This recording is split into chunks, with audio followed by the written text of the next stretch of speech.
Hello and welcome to the channel. In this video we'll be looking at a common problem with CT90s and 110s, and that's a broken choke lever on the carburettor. If that's something you're interested in seeing, as usual, stick around, I'll get straight into it. I've got a few carburettors here to look at. As you can see, this one's got a broken choke lever. Well, what can you do? Well, at one extreme, what you can do, buy a complete carburettor, replace the whole thing. That's the most expensive option. And at the other end of the scale, the cheapest option is do nothing. The choke still works fine. You just simply have to remember which way is off and which way is on, and away you go. Another option would be to try and glue or repair, JB weld the lever back on there if you have it. Not tried that. I don't think that would be a successful repair, so we'll try something different. And for most people, what they'll do, they'll fit a new lever to their carburettor. What I'm going to do, I'm going to remove this good lever from a cheap clone carburettor and fit that to an OEM Keihin Japanese made carburettor. So it's not difficult to change the lever, but there is something you need to watch out for, and that is these two screws.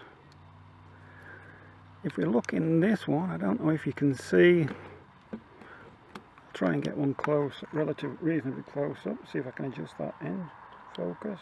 I don't know if it's in focus or not, but the screws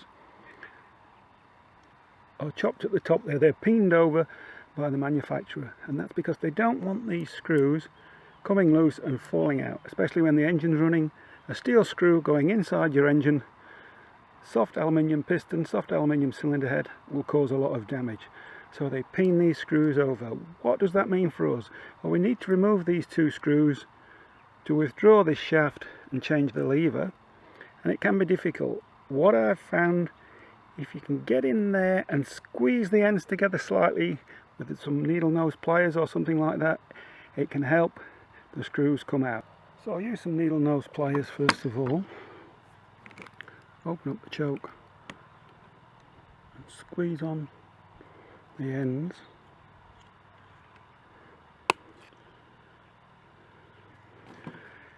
But they look pretty basic as well. I mean, this is a cheap clone carburettor, and the first thing you'll notice, the screws are different. They haven't got the broad base head that an OEM carburettor has. There's a seal on there. There's no seal on this carburettor. The choke flap is nastily made.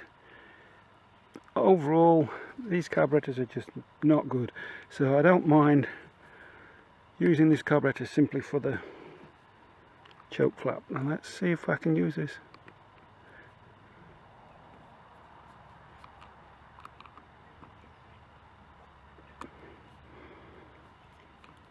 That's coming out easy. Getting tight now as we get to the bad threads at the end of the screw.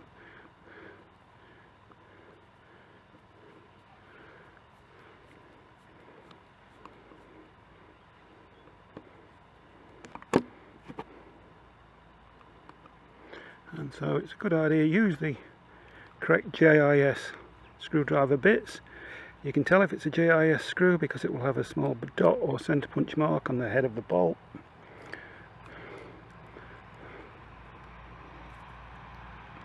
It's the weekend, so lots of traffic, lots of lawn mowers.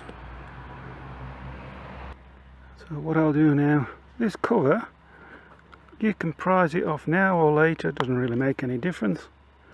Off that comes. Now just undo this screw. Let's make sure we've got the camera on there. That was loose.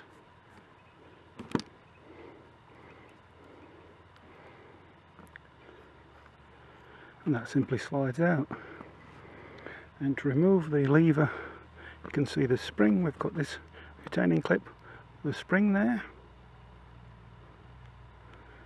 So you need to remember which way the spring goes, hooked around there and this side of the plastic lug there. So simple.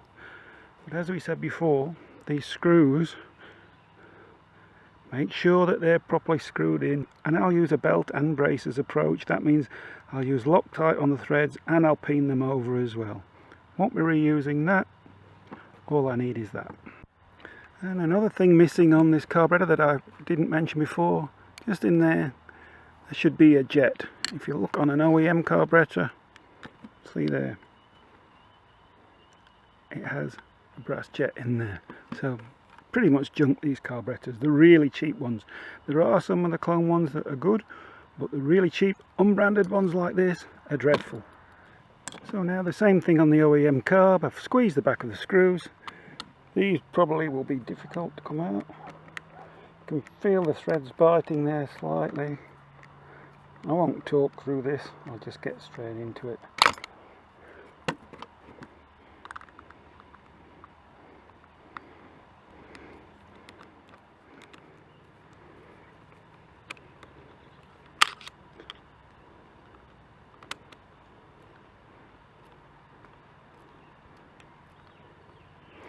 So as I thought, these are slightly more difficult to get out.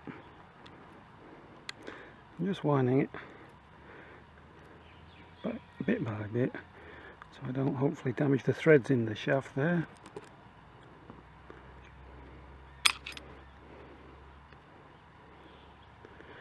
I hope this is in focus. As I've said before on videos, my camera's got a bad habit of I think it's in focus and it's not. As you can see on the better quality OEM, there's a dot there to tell you which side faces out, and the screws have a shoulder on there. When you do buy the replacement lever, from what I've seen, they only supply the lever. Really, you need 2 new screws. That would be the best way.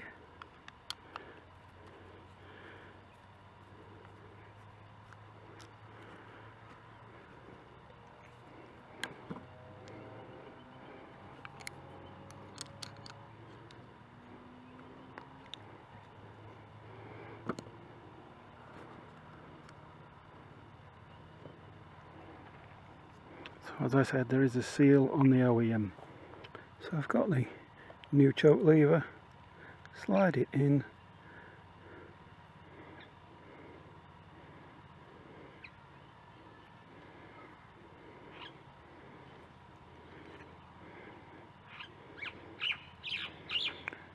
just wind it on so there's some tension on there like that,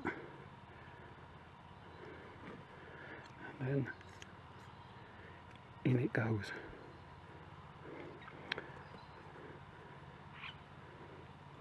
The plate fits on there, just make sure it's the right way around.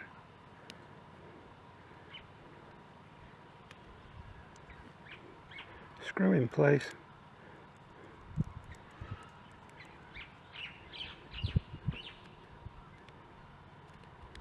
So far so good. I've put some Loctite just in there. Well, the screws that I tried to use didn't work out too well.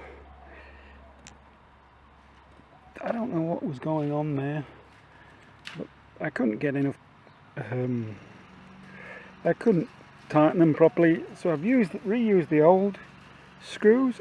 I think they're in there and tight. I think they're sticking through proud enough that I can tap on them and pin them over. Let's see how I'll do that. So what I'll do now, hopefully, to try and pin the ends over,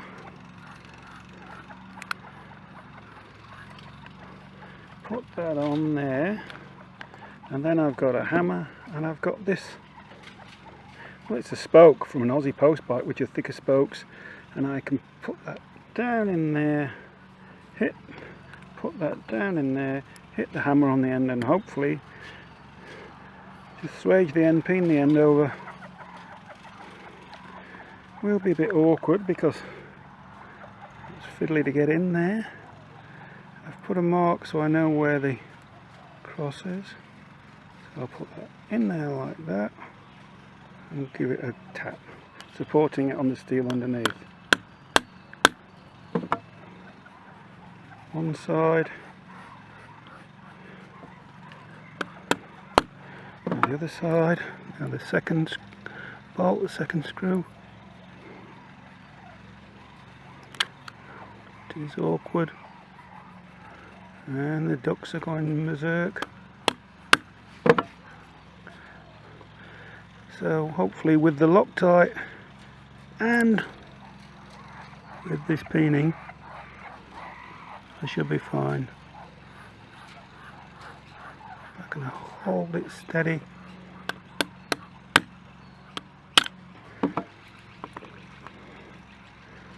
So I have a new choke lever on my carburettor, works fine.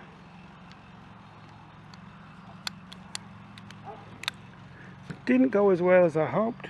I've got through there in the end. I had to reuse the old screws, so if when you get your new choke lever, it's a good idea to get 2 new screws at the same time. Thanks for watching.